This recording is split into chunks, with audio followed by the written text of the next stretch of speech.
दोस्तों, आज की जो कहानी है वह बहुत ही ज्ञानवर्धक और बहुत ही मोटिवेशनल है। दोस्तों, आज के वीडियो में हम बात करेंगे आखिर पत्नी की वह कौन सी 3 चीज होती है जो हर पुरुष को देखना चाहिए। दोस्तों, जो पुरुष अपने पत्नी के इन 3 चीजों को देखता है वह अपने जीवन में कभी भी गरीब नहीं रहता। उसके घर में सदैव मां लक्ष्मी का वास रहता है और मां लक्ष्मी की कृपा दृष्टि उनके ऊपर सदैव बनी रहती है। दोस्तों, आज की वीडियो में हम बताएंगे कि आखिरकार वह कौन सी 3 चीज हैं जो हर पुरुष को अपनी पत्नी के देखनी चाहिए। दोस्तों, उससे पहले आप सभी से निवेदन है, यदि चैनल पर आप लोग नए हैं या ज्ञान गोपी YouTube चैनल पर पहली बार आए हैं तो कृपया करके चैनल को सब्सक्राइब कर लें, क्योंकि दोस्तों हम अपने चैनल पर रोजाना ऐसे ही ज्ञानवर्धक और मोटिवेशनल वीडियो अपलोड करते रहते हैं। चलिए तो दोस्तों शुरू करते हैं आज की इस प्यारी सी वीडियो और इस प्यारी सी कहानी से जानते हैं कि पत्नी की वह कौन सी 3 चीज है जो हर पुरुष को अपनी पत्नी की देखनी चाहिए। दोस्तों, एक बार की बात है, किसी गांव में एक आदमी रहा करता था। दोस्तों, वह आदमी अपनी पत्नी से बहुत परेशान था, क्योंकि उसकी पत्नी अपने पति से बात बात पर लड़ाई झगड़ा करती थी। उसके घर में एकदम कंगाली छा गई थी। खाने के लिए घर में एक भी दाना नहीं बचा था, ना ही पीने के लिए पानी और ना ही पहनने के लिए वस्त्र। दोस्तों, रोज रोज के इस क्लेश से वह पुरुष अपनी पत्नी से परेशान हो गया था। एक दिन की बात है, वह आदमी अपने घर से जंगल की तरफ निकल जाता है। जंगल में जाते जाते उस आदमी की एक ऋषि से मुलाकात होती है। तब वह आदमी उस ऋषि के पास बैठ जाता है और वहां पर बैठकर रोने लगता है। मित्रों, वह ऋषि उस आदमी से पूछते हैं कि पुत्र, आखिर तुम्हें हुआ क्या है? तुम क्यों रो रहे हो? तब आदमी उस ऋषि को बताता है कि महाराज, मेरे घर में मेरे पत्नी और मेरे 2 छोटे छोटे बच्चे हैं। मेरी पत्नी मेरी कोई भी बात नहीं मानती है, बात बात पर मुझसे लड़ाई झगड़ा करती है, जिसकी वजह से मेरा एक छोटा सा बिजनेस था वह भी बंद हो गया और अब हम घर में दाने दाने के लिए मोहताज है। हमारे घर में खाने के लिए कुछ भी नहीं है, पीने के लिए पानी नहीं है और पहनने के लिए वस्त्र नहीं है। लेकिन मैं अपनी पत्नी को समझाता हूं कि लड़ाई झगड़ा ना करें, इसके बावजूद भी वह घर में रोज लड़ाई झगड़ा करती है। इस वजह से मैं बहुत दुखी हूं और बहुत परेशान हूं, इसलिए मैं घर छोड़कर आपकी शरण में आया।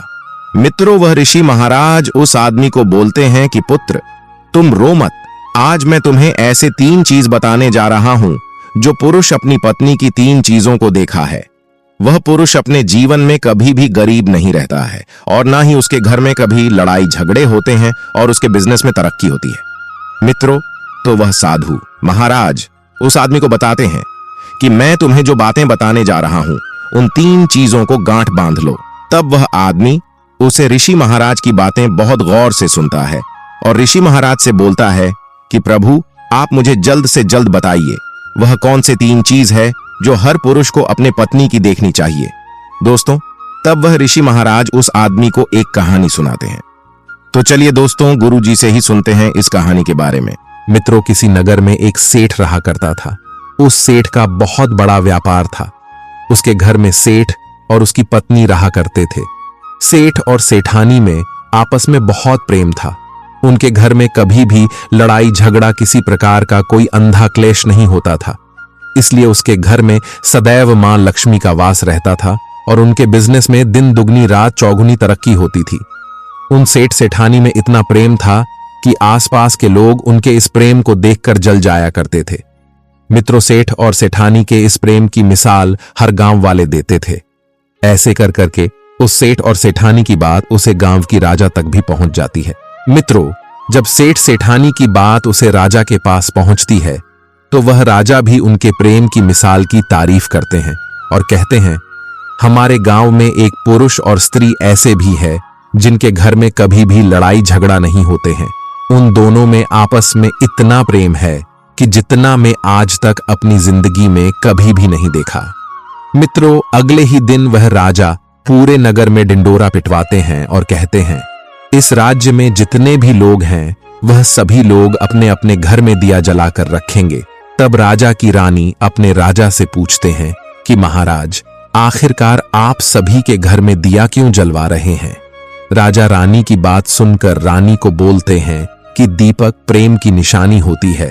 जिसके घर में दीपक जलता है उसके घर में सदैव ही प्रेम बना रहता है। और मैं चाहता हूं कि जो प्रेम सेठ और सेठानी के बीच में है वही प्रेम हमारे इस नगर में, हमारे इस राज्य में हर पति और पत्नी के बीच में हो। इसलिए मैं हर घर में दीपक जलाना चाहता हूं। मित्रों, राजा के सैनिक पूरे नगर में ढिंढोरा पीटते हैं और बोलते हैं, सभी के घर में दीपक रात भर जलना चाहिए। राजा की बात मानकर सभी नगरवासी अपने घर में दिया जलाते हैं, लेकिन जैसे ही आधी रात होती है सभी के घर के दीपक बुझ जाते हैं। लेकिन उस सेठ और सेठानी के घर की दीपक कभी भी नहीं बुझती है, क्योंकि दीपक प्रेम की निशानी होती है। और जो सेठानी थी वह अपने घर की दीपक को सदैव जलाए रखती थी, जिसे सेठ और सेठानी का प्रेम बरकरार रहे। लेकिन मित्रों, जो सेठानी थी वह अपनी मनमानी काम करती थी। उसका जो मन करता था वह वही काम करती थी। लेकिन सेठ को इस बात से कभी भी कोई दिक्कत नहीं होती थी, क्योंकि सेठ बहुत समझदार था। वह सोचता था कि यदि मैं अपनी पत्नी को रोक टोक करूंगा तो घर में बेवजह ही लड़ाई झगड़ा होंगे। इसीलिए सेठ सेठानी की कई चीजों को और कई बातों को अनदेखा करता था। वह सेठ इसलिए अनदेखा करता था ताकि पति पत्नी में वह प्रेम और व्यवहार बना रहे। एक दिन की बात है, मित्रों, राजा और रानी अपने छत के ऊपर खड़े होकर अपने नगर का नजारा देख रहे थे। और वह राजा और रानी देखते हैं कि उनके पूरे राज्य में अंधेरा था, लेकिन सिर्फ एक सेठ और सेठानी का ही गांव का घर था जहां दीपक जल रहा था।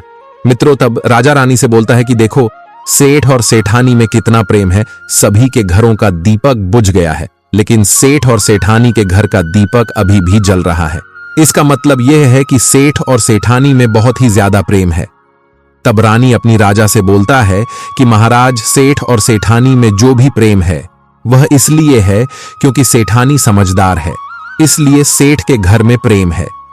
जब राजा रानी की बात सुनता है तब राजा बोलता है कि नहीं महारानी, यहां पर सेठ ज्यादा समझदार है, इसलिए उनके घर में कभी भी लड़ाई झगड़ा नहीं होता है।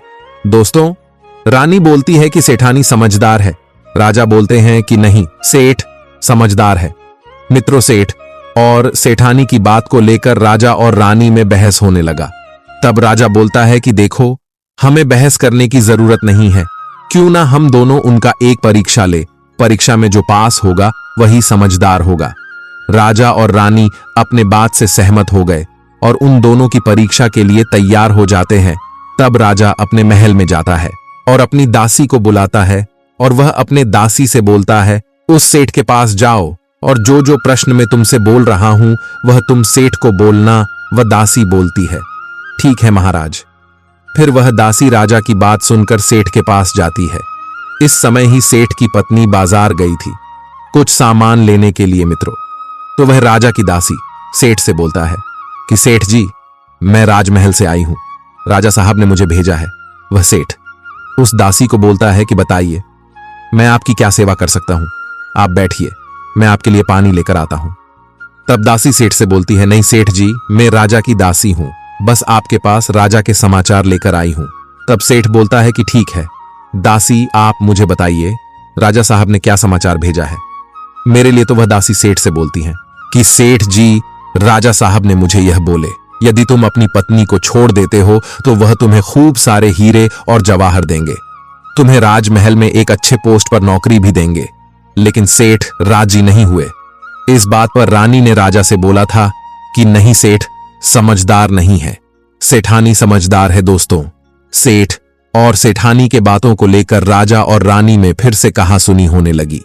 तब रानी राजा से बोलता है कि तुमने सेठ की परीक्षा ली है, मैं भी सेठानी की परीक्षा लेना चाहती हूं। तब इससे बात स्पष्ट हो जाएगा कि सेठ और सेठानी में कौन ज्यादा समझदार है। तब रानी अपने राजमहल से एक दास को उस सेठानी के पास भेज दिया और अपने दास से बोलती है कि जो मैं तुम्हें बोल रही हूं यह सारी बात जाकर उस सेठानी को बोलना। तब राजा का दास उस सेठानी के पास जाता है। सेठ अपने काम के सिलसिले में कहीं बाहर गया हुआ था, घर पर सेठानी ही अकेली थी। मित्रों, दास मौका देखकर उस सेठानी के पास पहुंचता है और सेठानी से बोलता है कि सेठानी जी, मैं राजमहल से आया हूं, मुझे रानी साहिबा ने भेजा है। तब वह सेठानी बोलती है, ठीक है बताइए किस लिए तुम्हें रानी साहिबा ने मेरे पास भेजा है। तब दास सेठानी से बोलता है कि रानी साहिबा ने बोला है यदि तुम अपने पति को छोड़ दोगी तो वह बहुत सारे हीरे जवाहरात देंगी, और अगर तुम अपने पति को मार दोगी तो वह तुम्हें अपने राज्य का आधा हिस्सा दे देंगी। दास की बात सुनकर सेठानी तैयार हो जाती है और कहती है, ठीक है, यदि रानी साहिबा अपने राज्य का आधा हिस्सा मुझे देगी तो मैं अपने पति को मार दूंगी। मित्रों, उस राजा का दास उस सेठानी से बोलता है कि मुझे कैसे पता चलेगा कि तुमने सेठ जी को मार दिया है। तब सेठानी राजा के दास से बोलता है कि मेरे घर में जो दीपक जल रहा है वह तुम्हें दिख रहा है।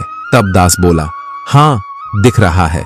तब सेठानी उस राजा के दास से बोलती है कि जब मैं अपने पति को मार दूंगी तो मैं यह दिया बुझा दूंगी तो तुम्हें पता चल जाएगा कि मैं अपने पति को मार दिया है।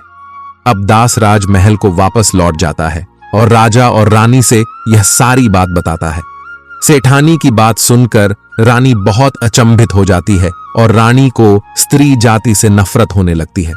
मित्रों, तब वह राजा अपने सारे दास दासी के साथ कुछ सैनिकों को बुलाता है और बोलता है, देखो, मैं यह नहीं चाहता हूं कि राजा और रानी की वजह से किसी निर्दोष की जान जाए। तुम ऐसा करो, उस सेठानी के घर जाओ और उस सेठ को सारी बातें बता दो और उस सेठ को बचा लो। दोस्तों, इधर दास और दासी सेठानी के घर पर जाते हैं और सोचते हैं कि सेठानी तो सेठ को रात में मारेगी और दिया भी बुझाएगी। इससे पहले ही हम सेठानी के घर में हमला बोल देते हैं। मित्रों, इधर रात भी नहीं हुई थी, शाम का समय था और जैसे ही राजा के सैनिक सेठानी के घर पर धावा बोलते हैं तो देखते हैं कि सेठ पहले से ही मरा हुआ है। तब राजा और रानी के दास दासी उस सेठानी से बोलते हैं, सेठ जी तो मरा पड़ा है, लेकिन सेठ को तो तुम्हें रात में ही मारने के लिए बोला गया था। तब वह सेठानी दास और दासी से बोलती है कि सेठ को तो मुझे मारना ही था, रात में तो मुझे दिया बुझाना था, इसलिए सेठ को तो मैं दिन में ही जहर देकर मार दिया है। अब मेरा काम है सिर्फ दिया बुझाने का। मित्रों, वह सैनिक उल्टे पांव उस सेठ के घर से राजा के दरबार में भागे भागे जाते हैं और राजा को सारी बातें बताते हैं। राजा क्रोध से आग बबूला हो जाता है और उसको स्त्रियों से घृणा होने लगती है और वह अपने सैनिकों को भेजता है कि उस सेठानी को बंदी बनाकर ले आए। तब राजा के सैनिक उस सेठानी को बंदी बनाकर राजा के राज्य दरबार में पेश करते हैं। दोस्तों, तब वह राजा उस सेठानी को कारावास में डलवा देता है और वह राजा समस्त स्त्री जाति से नफरत करने लगता है। मित्रों, वह ऋषि इस कहानी को गांव के उसे आदमी को सुनता है। तब ऋषि उस आदमी से बोलता है, अब तुम्हें समझ में आ गया होगा कि स्त्री की वह कौन सी 3 चीज हैं जो हर कोई पुरुष को देखना चाहिए। वह आदमी ऋषि से बोलता है कि महाराज, मुझे अभी भी समझ में नहीं आया, स्त्री की वह कौन सी 3 चीज हैं जो हर पुरुष को देखना चाहिए।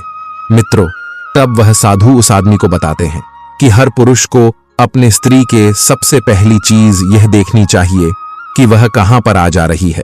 जो पुरुष अपनी स्त्री की यह चीज देखता है कि पत्नी कहां पर आ रही है, कहां पर जा रही है, उस घर कभी लड़ाई झगड़ा नहीं होते हैं और वह अपनी पत्नी के ऊपर नियंत्रण कर पाती है। पुरुष को पत्नी के अंदर दूसरी ये चीज देखनी चाहिए कि उसकी पत्नी के बोल चाल कैसे है, वह अपने पति की इज्जत कर रही है कि नहीं, अपनी पति की बात मान रही या फिर नहीं। जो स्त्री अपने पुरुष की बात नहीं मानती है, अपने पति की इज्जत नहीं करती है, वह अपने पति के साथ कुछ भी कर सकती है, जैसे कि उसे सेठानी ने उसे सेठ के साथ किया था। तीसरी बात, अपने स्त्री के चाल चलन। मित्रों, अपनी स्त्री के चाल चलन को देखना चाहिए। जो पुरुष अपने स्त्री के चाल चलन को देखता है और उसके चाल चलन पर उससे ज्यादा प्रेम नहीं करता है तो उसको कंट्रोल में कर रखता है, तो उसके घर में लड़ाई झगड़े नहीं होते हैं। जो स्त्रियां अपने घर में मनमानी करती हैं और अपने पुरुष की बात नहीं मानती है तो उनके घर में इस तरीके की मुसीबत आती है। तो मित्रों, ये 3 बातें वह ऋषि महाराज उस आदमी को बताते हैं और वह आदमी ऋषि की बात को गांठ बांध लेता है और ऋषि के चरण स्पर्श करके अपने घर को चला जाता है। मित्रों, उम्मीद करता हूं कि इस कहानी से आपको बहुत कुछ सीखने को मिला होगा। वीडियो पसंद आई हो तो एक लाइक करें और अपने परिवार व दोस्तों के साथ शेयर करें। मिलते हैं फिर एक नई वीडियो में, तब तक के लिए जय श्री कृष्णा।